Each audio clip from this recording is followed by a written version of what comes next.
مارچ کیا تھا، اب اتنی مہنگائی ہو رہی ہے تو کیا ابھی آپ کوئی مارچ کرنے کا ارادہ ہے؟ عوام مہنگائی کی بہت اچھا سوال آپ نے کیا ہے، اور یہ اچھا ہے کہ آپ نے اس کا ذکر کر لیا ہے۔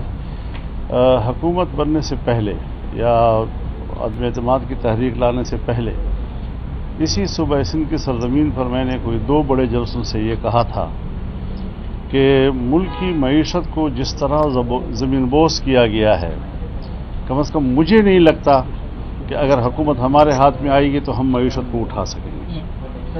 تو وہ جو مشکلات ہیں، جس طرح IMF کو ہمارے اوپر مسلط کیا، جس طرح ملک کو گروی رکھا گیا، جس طرح آپ کے اسٹیٹ بینک کو وہاں گروی رکھا گیا، اور جس انحطاط کا ڈالر کے مقابلے میں روپے کا سفر شروع ہوا، وہ سفر جو ہے اس کو کنٹرول کرنا یہ آسان کام نہیں تھا جی۔ ٹھیک ہے، سیاسی لوگ عوام کو مایوس نہیں کرتے، ہم بعض دفعہ بہت بڑی بڑی باتیں بھی کر جاتے ہیں، لیکن میں نے جو بات آپ سے کی تھی بطور صدر PDM کے، اور اس وقت ہم تحریک میں تھے، تو ہم نے قوم سے یہ بات نہیں چھپائی تھی۔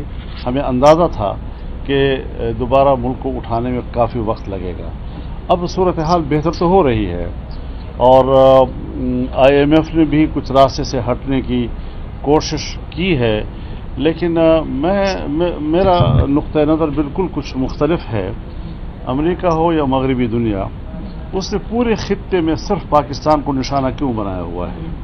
اسی لیے بنایا ہے کہ ہم نے CPEC منصوبے کی صورت میں چائنا کے ساتھ قرب اختیار کیا ہے، اور چائنا کے قریب ہونے پر آج امریکہ اور مغربی دنیا صرف پاکستان کو بلیک میل کر رہے ہیں تاکہ یہاں پر چین کی جو سرمایہ کاری ہے اس کا راستہ روکا جا سکے۔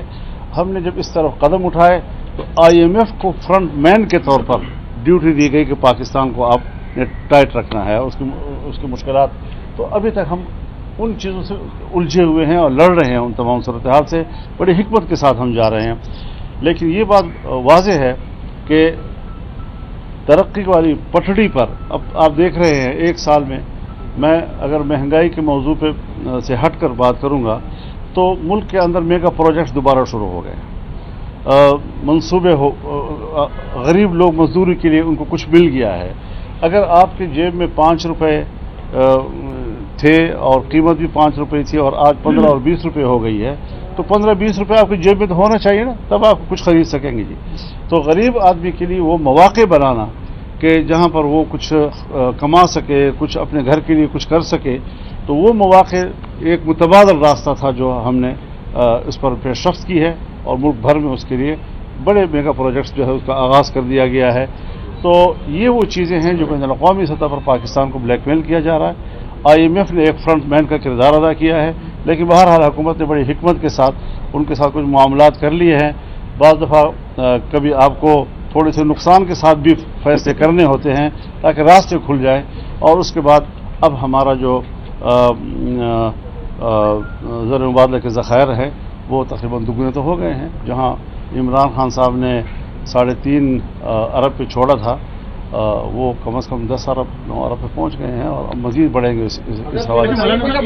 DDA سے کوئی سیٹ ایڈجسٹمنٹ ہوگی اگر انتخابات ہوتے ہیں سندھ پہ یا پورے ملک میں؟ اور کیا نواز شریف کا آپ نے کیا مشورہ دیا الیکشن سے پہلے آنے کا یا نہ آنے کا؟ وہ بھی آپ کے ساتھی ہیں اور آپ کے قریبی۔ الیکشن پہلے آنے کا کیا مطلب؟ الیکشن سے پہلے جو ہوں گے میاں نواز شریف صاحب، ہاں میاں نواز شریف نے فیصلہ، میاں نواز شریف صاحب نے اپنے آنے کا فیصلہ خود کرنا ہے۔